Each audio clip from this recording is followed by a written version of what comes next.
بادشاہ نے ایک درویش سے کہا، مانگو کیا مانگتے ہو؟ درویش نے اپنا کشکول آگے کر دیا اور عاجزی سے بولا، حضور صرف میرا کشکول بھر دیں۔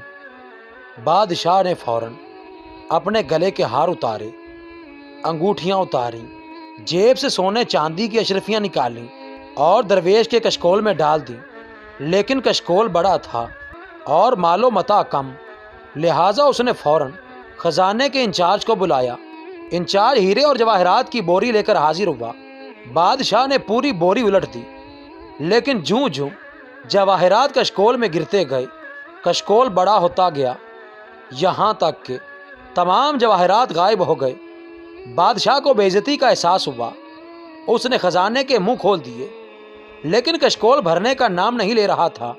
خزانے کے بعد وزراء کی باری آئی، اس کے بعد درباریوں اور تجوریوں کی باری آئی، لیکن کشکول خالی کا خالی رہا۔ ایک ایک کر کے سارا شہر خالی ہو گیا، لیکن کشکول خالی رہا۔ آخر بادشاہ ہار گیا، درویش جیت گیا۔ درویش نے کشکول بادشاہ کے سامنے الٹا، مسکرایا، سلام کیا اور واپس مڑ گیا۔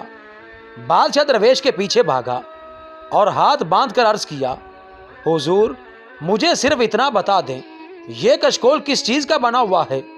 درویش مسکرایا، اے نادان، یہ خواہشات سے بنا ہوا کشکول ہے جسے صرف قبر کی مٹی بھر سکتی ہے۔